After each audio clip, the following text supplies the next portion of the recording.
तुलसी विवाह कथा। तुलसी जी के विवाह की कथा भी बहुत अलौकिक और पौराणिक है। पौराणिक आख्यानों के अनुसार तुलसी का पूर्व नाम वृंदा था।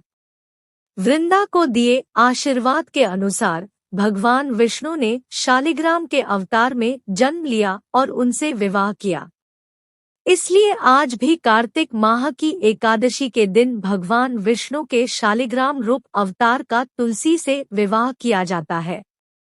तुलसी कथा इस प्रकार है। वृंदा नाम की एक कन्या थी।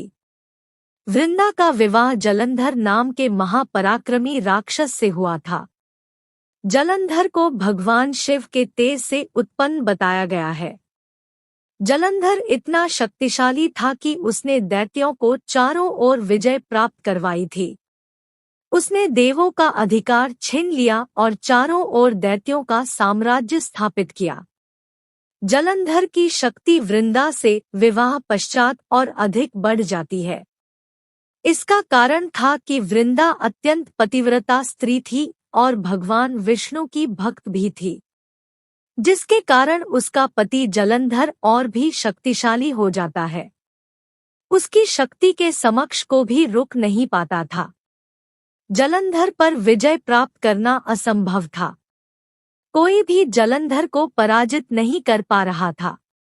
से में सभी देवता जलंधर का नाश करने के लिए भगवान विष्णु की शरण में जाते हैं और उनसे प्रार्थना करते हैं कि वो जलंधर का किसी तरह से नाश करें। वृंदा के सतीव को भंग करना किसी का इतना सामर्थ्य नहीं था। एक बार जलंधर युद्ध के लिए जब निकल पड़ता है तो उस समय भगवान श्री विष्णु ने जलंधर का रूप धारण किया। वह वृंदा के पास जाते हैं। अपने पति का रूप देख वृंदा श्री विष्णु को पहचान नहीं पाती है।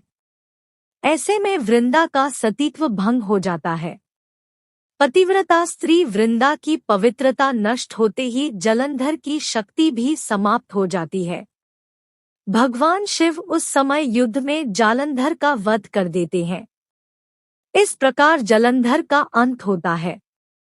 वृंदा को जब अपने पति जलंधर की मृत्यु और श्री विष्णु की माया का पता चला तो वह बहुत अधिक क्रोधित हो जाती है।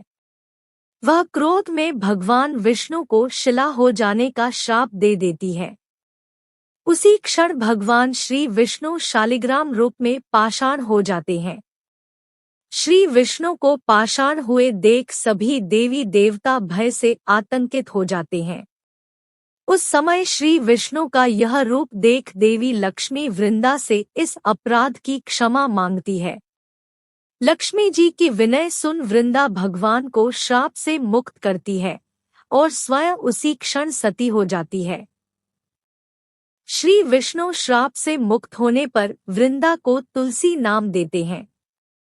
सती हुई वृंदा को तुलसी रूप प्राप्त होता है। तुलसी का पौधा उन्हीं वृंदा से उत्पन्न होता है। श्री विष्णु अपने पाषाण रूप को शालिग्राम रूप में तुलसी के साथ स्थान देते हैं। साथ ही ये वरदान देते हैं कि विष्णु पूजा तुलसी के बिना अधूरी मानी जाएगी। जब तक मुझे तुलसी दल भेंट नहीं किया जाएगा मैं पूजा स्वीकार नहीं करूंगा। मेरे रूप शालिग्राम का विवाह तुलसी के साथ किया जाएगा। इसलिए कार्तिक महीने में तुलसी जी का शालिग्राम के साथ विवाह भी किया जाता है। दोस्तों, कहानी अच्छी लगी तो हमारे चैनल को जरूर सब्सक्राइब करें, वीडियो को लाइक करें, शेयर करें, कमेंट करें। Thank you.